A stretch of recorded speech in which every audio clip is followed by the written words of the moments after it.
Hey everybody, it's Beverly at Bama Blind, and I'm kind of in a new place today. This is hopefully going to be a place that I can video more regularly sitting in front of the camera.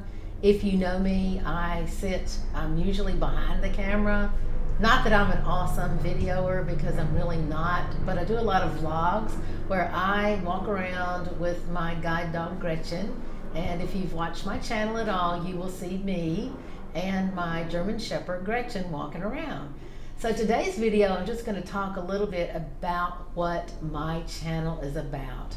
I know that I've got new subscribers that have come on board for, I think I've been around for the last year and a half or so actually videoing. I started videoing when I got Gretchen, my guide dog, and that was at the end of 2017, and so we've been videoing for about 2 years now. But I wanted to share a little bit about what I am about and a little bit about me. So if you are interested, you can certainly hit that subscribe button and hit the bell notification. And if you like this video, just hit the like button. If you want to see other videos that I have a whole myriad of videos that are about anything and everything that has to do with blindness.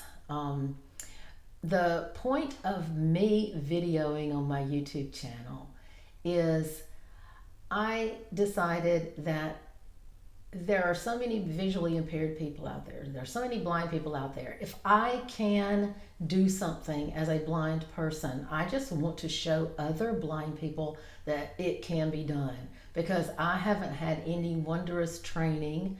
I haven't had any graduate work in how to be blind. I never had any undergraduate work in how to be blind. So I just thought, if I can do it, others can do it. And that's what my channel is about. And if I'm in front of the camera like this, and I'm going to try to do more of these, because I think it'll help get some of the subject matter out that I have observed over a lifetime of being visually impaired. And speaking about lifetime, I was actually born and no one knew that I was visually impaired. I have a brother that's older than me and a sister that's younger than me, and I live in the town that I was born in. I haven't always lived here, but I moved back to this town, and I raised my 2 children in this town, and now I've got grandchildren. So I've had a pretty extensive life and life experiences being blind, and I use that term loosely because I started out with visual acuity measured at 20/200, legally blind in both eyes, and it was originally diagnosed as juvenile macular degeneration, which was an old definition of what they now know to be a form of cone rod dystrophy. And I have most recently had my genetic testing done, and I have what's called ABCA4, which is a genetic defect which caused my vision to be the way it is. And it's an inherited condition, and both parents have to have the faulty gene. My brother has no eye condition. Actually, he has very, very excellent visual acuity, and my sister has very, very excellent visual acuity, although she's got some color perception issues. Both of my daughters, I have 2 daughters, and neither one of them have any visual disability, and we haven't had their genetic testing done. I have one biological granddaughter, and she does not have any visual disability, any color weakness, or any problems with central vision. And mine showed up when I was 4 or 5. I went to regular public school, and this was before, 501. It's before 504, excuse me, and it was before the Americans with Disabilities Act. So I didn't have a whole lot of special educational assistance in the form of braille or large print or anything like that when I was growing up. Because I have central vision loss, I've always had pretty good peripheral vision. So people looking at me really couldn't tell that I couldn't see, other than my eyes wouldn't focus right on the center of their face or eye contact. I always had to look to one side of the person to actually see their face because I was getting it in my periphery. Right now, as I'm looking at the camera, I can't see the camera at all. I'm sitting in front of, and I'm sure you heard some sort of emergency vehicle just go by. So I'm sitting in front of a window, which is creating lighting for me, and hopefully that will illuminate my video, but it totally washes out anything that I'm trying to look at. I've got a table in front of me, and I'm going to try to keep the studio the same way as it is right now. Um, but getting back to what my life was about is, I went through public school up until the time where the principal said, you can't go to public school here anymore. We don't have any resources. So my parents were forced to place me in a residential school, which was the state school for the blind.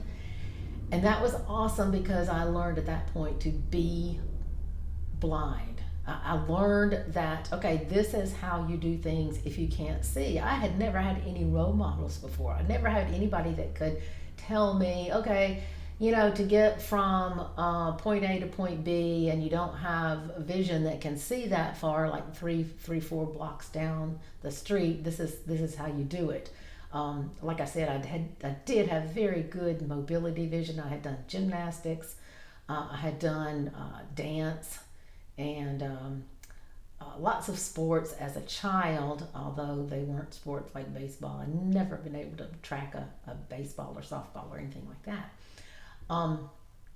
And I went to the School for the Blind for 3 years, and I decided to come back home to my hometown and go to my final 2 years of public schooling. But by that time, I had learned to advocate for myself. I had learned to talk with my teachers and explain to them that I could not see. I couldn't see chalkboards. I couldn't see printed material. Everything was given to me orally. And I applied for college, and I got into college. And I went to the University of Alabama, and I did not know this, but they had lots of accommodations. And so they were just getting into the era where the any schools that were funded by federal funds were required to accommodate people with disabilities. So I was absolutely in my element there. I had a reader that would go with me to the library. I had all my books were on audio books. So this was prior to the computer era. I had very, very good mobility vision, so I could walk to class, but once I got into the buildings, I couldn't see like what room I needed to go in or anything like that. So I needed assistance, orientation, that kind of thing to get through college. And I excelled in college because it was the first time really in my life I'd ever been able to have all the materials at my fingertips that I needed to learn, or at least more than I had ever had before. At that time, I would have been able to use a closed circuit television set. I could see that wonderfully, but the way our funding was with the state funding, I was not allowed to have one of those until I actually graduated from college and got a job. And once I got a job, then they could help me purchase that expensive piece of equipment. Well, after I finished 3 years of undergraduate school in therapeutic recreation, I got a job, and I was working at a mental health facility. It was a very, very large hospital, and I was the director of their recreational center where the patients came every day. And it was a great job, but I felt like I really, really was missing what I wanted to do, and what I really wanted to do was work more one-on-one with people. So I went back to graduate school and got a degree in counseling, particularly rehabilitation counseling, but I didn't have any sort of special certificate for working with blindness. It was rehabilitation counseling for the disabled. And in graduate school, that was all accommodated as well. And when I got out of that, I started in my very first professional job, and I was a case manager for the blind and visually impaired. And it was at a residential technical school. So I moved to another town. I had gotten married while in graduate school. So I moved to another town. While I was working at the technical school, I had my first child, and she was a girl. And then 19 months later to the day, I had my second child, another girl, and I worked at the facility. Great learning experience. It was absolutely wonderful learning experience, and I loved my job. But I wanted to get closer back home to where my family was, and so I applied for and got a job and in the town that I live in now, and that's in central Alabama, and worked for the state as a rehabilitation counselor for the blind and visually impaired. And at that time, let's progress on about 10 years. The My marriage didn't work out, so I got a divorce, and I was on my own with my two girls, still working and still commuting because my hometown here is almost like a suburb of the capital city. So I commuted back and forth to work, and worked in rehabilitation for at least, I think it was another 5 years. And at that time, I met my husband, Jerry. And at first, I wasn't really interested in, dating like for a relationship. But, when I met him, it was like, all right, this might not be what I was thinking about. But we ended up dating for a year. And then he moved. He was in the Air Force. He moved. And then we had a long distance relationship, so I learned how to fly by myself back and forth from this state to Nebraska, where he was stationed. And then after that year, we made the commitment to go ahead and tie the knot, get married. We had a beautiful wedding. We had a beautiful honeymoon in Hawaii, and so we packed up all of my household goods, and so Jerry got me and my two girls and our cat, and we moved to Nebraska. We lived there for 2 years, and that was the first time I'd actually had any ability to do homemaking skills.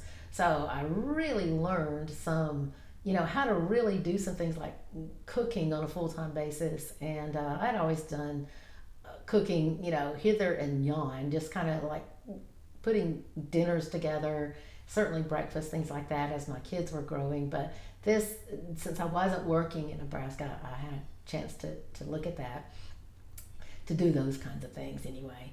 And I know this is getting really long, but we ended up moving back to Alabama, which my husband got stationed back here in this area, and then he retired from the Air Force as a dentist, and he's worked as a consultant and a hands-on dentist here, and now he's retired from that, and we're empty nesters. Our kids grew up; they went to school. We did all the things that parents would do, with me not being able to see.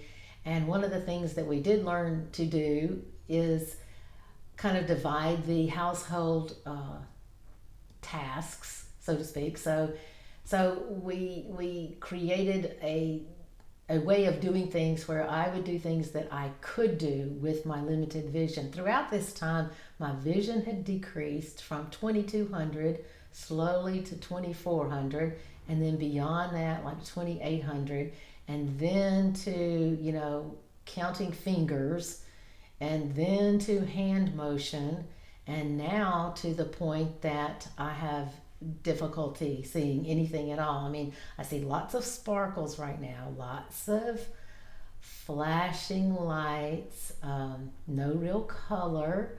My sparkles are black and white and gray, silver, It's really exciting, but it doesn't give me any functional vision. And so Jerry and I, because our kids graduated from college, both of our children have gotten married. Our oldest daughter has had a child, and she married her husband, who has two children. So we have three grandchildren, and a lot of our time is spent with them and being grandparents. But the other part of our time is spent, we love to travel. We have traveled all over the world, and I have taken my white cane just about everywhere I've gone.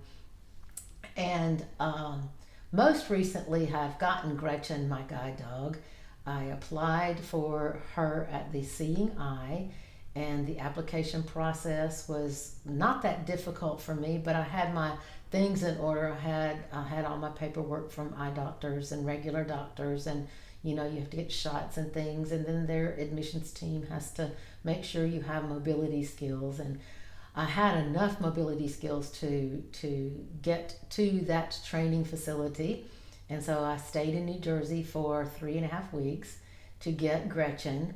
And since I've had her, I have really focused on getting out and about by myself without the assistance of sighted guide, and really without using my cane, because when I was a white cane user, it wasn't like I would just get out and walk around my neighborhood, my town, with my white cane and explore. That was always very awkward for me. I had never had I haven't had recent mobility training with cane travel, so I wasn't the best. I implored what kinds of techniques that I learned when I was at the School for the Blind and when I was a counselor at the residential facility. We had a mobility instructor there, and he and I did lots of orientation stuff together. But with Gretchen, what I'm able to do now and what I video now are our adventures and me exploring. And I like to go out and really, I like to do routine routes with her, because I love to pick up my speed and walk like I used to walk when I had vision.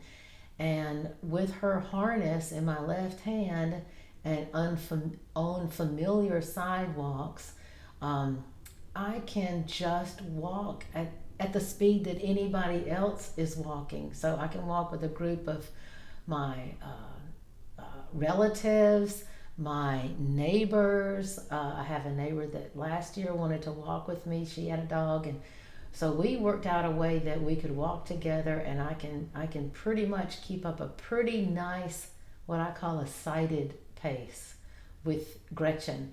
And the other aspect of using her is that I can go explore. So I can go into places, find the doorways, walk in, greet people. Gretchen is a great icebreaker. So when I walk in with this large German Shepherd, she's about 71 pounds, and she's got a medium coat, and she's black, and she's got beautiful markings. But when I walk in with her, she's an attention getter. So then when people notice, okay, she's got a harness, so she's a service animal. And then when I don't make eye contact with them, then they realize, well, then this individual is blind, and it makes it very easy for me to strike up conversations with people. So when you look at this YouTube channel, hopefully what you will find, this is my intention, is for you to find a very positive place to come, because I'm very, very happy in my life right now. I'm not, the depression about being blind kind of was done, I would say over the past 7 or 8 years. I worked through that as I lost more and more of that functional vision. And as I realized, look, I can't run out the door and fly down the 6 steps and then find the car wherever it is and go to the door and jump in. I can't do that anymore. The the emotional part of losing your sight, that was really felt by me at that point when I realized I could not do those kinds of things. And it was really moving around and not being able to look around a room like this and tell you, okay, where are the windows? Where are the doors?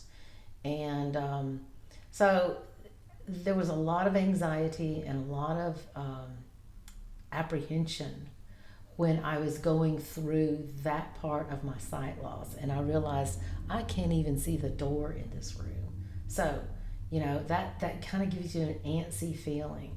And I've gotten over that antsy feeling. You get over that, you do work through that, and it becomes a part of your normal day, and it's okay. You get to the point where, oh, okay, it's not such a big deal that I don't know where the door is. I'll just ask somebody. And if it's a stranger that's sitting next to me and I'm in like an auditorium, I'll ask them to walk with me to the door so that I don't, run into things. If I've got Gretchen and it's a place that I can give her a command, then I can tell her forward, left, right, and get to the doorway that way. So you get accustomed to living without the use of your eyesight, and that's where I am right now. And what I like to do on my videos is show people how it can be done, because I'm convinced if I can do it, because I've had so little formal training, if I can do it, anybody can do it. And I'm not saying that it's an easy thing. You do have to work your way through emotional obstacles, certainly physical obstacles. I still deal with social obstacles, recognizing people since I can't. So I work through all of that, and those kinds of topics are on my videos. How to work your way through these issues instead of just saying, okay, I've got these issues. I'm mad because I can't see people.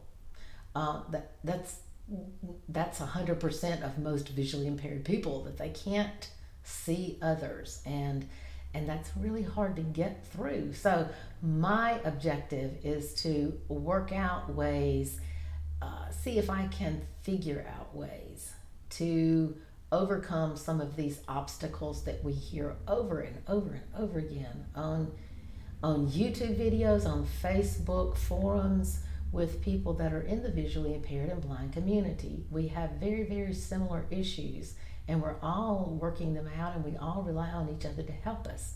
So I want to welcome you to the channel. I've been through a lot. Right now I'm almost 62, so I'll be 62 next week, and I'm going to do more videos just like this in front of the camera. They won't be this lengthy. This is more or less let me catch you up if you have never seen me or my videos. It's about how I got to where I am, what vision I have now, which is not useful, my children, my grandchildren, my husband, who is my constant companion, Gretchen, who is on the left side of me constantly, and our happy life that we really have figured out how to live here. And I would like everyone to know that it's possible, and if I can be of any assistance, I would absolutely love that. More than anything, I love connecting with people on YouTube, on Facebook, and so I will answer any comments, and I will address any issues at all if you have them, and I will always address them in a positive way. I will never be negative. I just don't. There's no energy in negativity. So I appreciate you sticking with me through this pretty lengthy video, and I hope you have gleaned something from this as far as what my channel is all about. Again, hit the subscribe button and the notification for all notifications. And if you like this or any other videos you see of mine, please hit the like button. I appreciate each and every one of you, and I really, really look forward to doing many more videos as the weeks and months go on. So thanks for joining me, and I will see you in the next fit. Have a great day, everybody. Bye-bye.